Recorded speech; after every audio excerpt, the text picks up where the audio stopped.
নমস্কাৰ সকলোকে স্বাগতম জনাইছো নিমাত ষ্টাডি পইণ্ট চেনেলটোলৈ আজি আমি এই ভিডিঅ'টোৰ মাধ্যমেৰে BA first semester education unit 1 শিক্ষাৰ ধাৰণা শীৰ্ষক পাঠৰ সকলোবোৰ মোষ্ট ইম্পৰ্টেণ্ট অতি চমু প্ৰশ্ন উত্তৰ আলোচনা কৰিম আজিৰ এই ভিডিঅ'টোত আমি যিবোৰ প্ৰশ্ন উত্তৰ আলোচনা কৰিম এইবোৰ প্ৰশ্ন উত্তৰ তোমালোকৰ এক্সামত প্ৰায় আহি থাকে সো ভিডিঅ'টো প্লিজ শেষলৈকে চাবা যদি তুমি এতিয়ালৈকে এই চেনেলটো সাবস্ক্ৰাইব কৰা নাই তেন্তে প্লিজ চেনেলটো সাবস্ক্ৰাইব কৰি দিবা আৰু এইটো ভিডিও তোমালোকৰ বন্ধু-বান্ধৱী অথবা এডুকেশ্যনৰ হোৱাটছআপ গ্ৰুপত শ্বেয়াৰ কৰি দিবা মৰমৰ ছাত্ৰ-ছাত্ৰীসকল এইটো ভিডিওৰ ডেসক্ৰিপচনত বিএ ফাৰ্ষ্ট সেমিষ্টাৰ এডুকেশ্যনৰ সকলো ইউনিটৰ ভিডিওৰ প্লেলিষ্টৰ লিংক দিয়া আছে তাত ক্লিক কৰি তোমালোকে সকলো ইউনিটৰ ভিডিওবোৰ চাই ল'বা সো বলা তেন্তে বেছি পলম নকৰি আজিৰ ভিডিওটো আমি আৰম্ভ কৰো অতি চমু প্ৰশ্ন উত্তৰ 1 নম্বৰ প্ৰশ্ন শিক্ষা কি উত্তৰ শিক্ষা বুলিলে জ্ঞান লাভ কৰাৰ প্ৰক্ৰিয়া বুজায় ই এটা সুসংগঠিত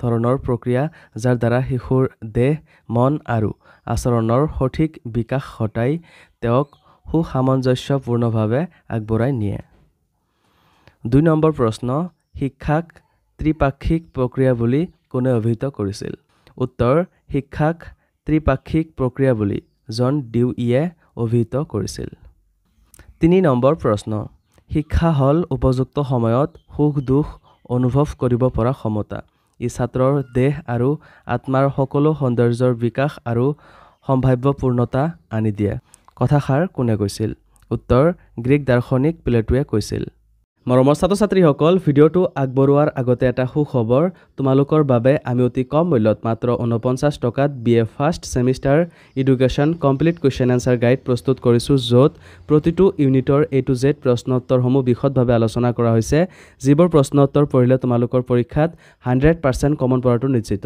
যোৱা বছৰ প্ৰায় 5000ৰো অধিক ছাত্ৰ-ছাত্ৰীয়ে এই ই-বুকটো কিনিছিল আৰু তেওঁলোকে পৰীক্ষাত ভাল ফলাফল দেখুৱাবলৈ সক্ষম হৈছিল তোমালোকেও যদি মাত্ৰ 49 টকাত এই ই-বুকটো পাৰচেজ কৰিব বিচৰা তেন্তে এইটো ভিডিওৰ ডেসক্ৰিপচন বা পিন কমেন্টত দিয়া লিংকত ক্লিক কৰি ই-বুকটো ডাইৰেক্ট ডাউনলোড কৰি লৈ লোৱা অথবা স্ক্ৰিনত দিয়া হোৱাটছআপ নম্বৰত আমাৰ টিমৰ লগত কন্টেক্ট কৰি নিশ্চিন্ত মনে ই-বুকটো পাৰচেজ কৰি লৈ লোৱা ধন্যবাদ 4 নম্বৰ প্ৰশ্ন শিক্ষা হৈছে মানুহৰ সুপ্ত শক্তিৰ স্বাভাৱিক সংযত আৰু উন্নতশীল বিকাশ সাধন কাৰ্য উক্তিটো কাৰ উত্তৰ উক্তিটো পেষ্টালজিৰ 5 নম্বৰ প্ৰশ্ন আনুষ্ঠানিক শিক্ষাৰ দুটা বৈশিষ্ট্য লিখা উত্তৰ আনুষ্ঠানিক শিক্ষাৰ দুটা বৈশিষ্ট্য হল 1 পূৰ্ব পৰিকল্পিত আনুষ্ঠানিক শিক্ষা সদায় পূৰ্ব পৰিকল্পিত আৰু নিৰ্ধাৰিত নিয়ম অনুসৰি চলে 2 পাঠ্যক্ৰম থাকে আনুষ্ঠানিক শিক্ষাত বিশেষভাৱে নিৰ্দিষ্ট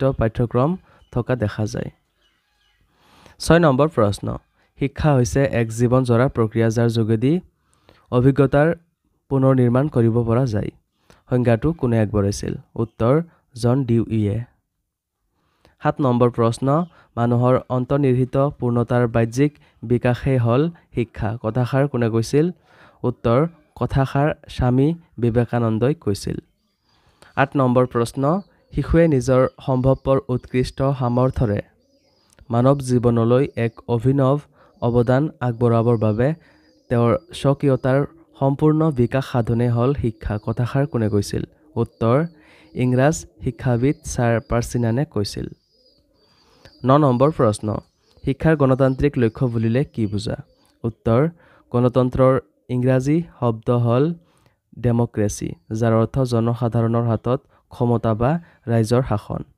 এই বিষয়ত আমেৰিকাৰ প্ৰাক্তন ৰাষ্ট্ৰপতি আব্ৰাহাম লিংকনে দিয়া সংজ্ঞা অনুসৰি গণতন্ত্ৰ হৈছে জনসাধাৰণৰ কাৰণে জনসাধাৰণৰ দ্বাৰা আৰু জনগণৰ নিজৰ প্ৰশাসনৰ ব্যৱস্থা 10 নম্বৰ প্ৰশ্ন শিক্ষা হৈছে সম্পূৰ্ণ জীৱনৰ বাবে প্ৰস্তুত কৰি তোলা এক প্ৰক্ৰিয়া উক্তিটো কাৰ উত্তৰ উক্তিটো গ্ৰীক শিক্ষাবিদ হাৰ্বাৰ্ট স্পেন্সাৰৰ 11 নম্বৰ প্ৰশ্ন শিক্ষাৰ মুখ্য কাম কি উত্তৰ শিক্ষাৰ মুখ্য কাম হল সমাজৰ কল্যাণ আৰু বিকাশ সাধন কৰা 12 নম্বৰ প্ৰশ্ন শিক্ষাৰ সম্পূৰ্ণ জীৱন নিৰ্বাহৰ লক্ষ্যৰ মূল প্ৰবক্তা কোন আছিল উত্তৰ শিক্ষাৰ সম্পূৰ্ণ জীৱন নিৰ্বাহৰ লক্ষ্যৰ মূল প্ৰবক্তা আছিল হাৰ্বাৰ্ট স্পেন্সাৰ 13 নম্বৰ প্ৰশ্ন শিক্ষা শব্দৰ অৰ্থ কি উত্তৰ শিক্ষা শব্দৰ অৰ্থ হৈছে সুপ্ত অৱস্থাত থকা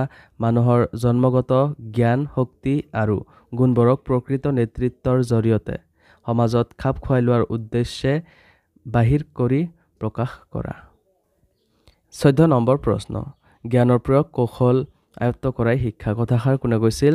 উত্তৰ, ইংৰাজ দাৰ্শনিক এলফ্ৰেড বেন হোৱাইটহেডে কৈছিল। 15 নম্বৰ প্ৰশ্ন, লেটিন ভাষাৰ ইডুকেয়াৰ শব্দৰ অৰ্থ কি? উত্তৰ, ইয়াৰ অৰ্থ হ'ল কৌশল বা তত্ত্ব আয়ত্তকৰণ।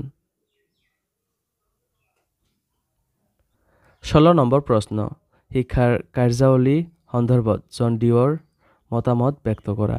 উত্তৰ, জন ডিউৰ মতে শিক্ষা হৈছে এটা অবিৰত আৰু জীৱনভৰ প্ৰক্ৰিয়া, যাৰ জৰিয়তে মানুহে অভিজ্ঞতাৰ পুনৰ গঠন কৰি আগবঢ়াই নিয়ে। ব্যক্তিৰ ভিতৰত থকা সুপ্ত সম্ভাৱনাসমূহৰ বিকাশ ঘটাই পৰিৱেশক নিজৰ মতে নিয়ন্ত্ৰণ কৰাৰ সুযোগ শিক্ষাৰ দ্বাৰাই লাভ হয়। 17 নম্বৰ প্ৰশ্ন, মহাত্মা গান্ধীয়ে শিক্ষা সন্দৰ্ভত আগবঢ়োৱা সংজ্ঞাটো কি? উত্তৰ, শিক্ষাৰ দ্বাৰা মই শিশুৰ শাৰীৰিক মানসিক আৰু আধ্যাত্মিক বিকাশৰ কথাকে বুজো। 18 নম্বৰ প্ৰশ্ন, শিক্ষা হ'ল উপযুক্ত সময়ত সুখ দুখ অনুভৱ কৰিব পৰা ক্ষমতা।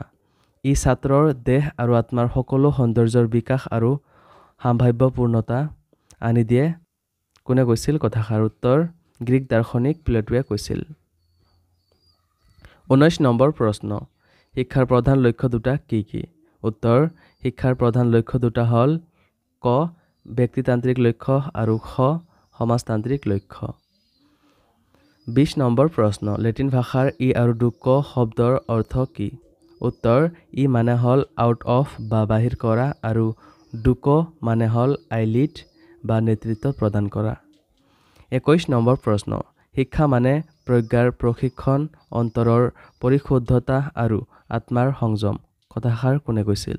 উত্তৰ, কথাষাৰ সৰ্বপল্লী ৰাধাকৃষ্ণনে কৈছিল। 22 নম্বৰ প্ৰশ্ন, শিক্ষা হৈছে এক জীৱন প্ৰক্ৰিয়া যাৰ যোগেদি অভিজ্ঞতাৰ পুনৰ নিৰ্মাণ কৰিব পৰা যায়। কথাষাৰ কোনে কৈছিল?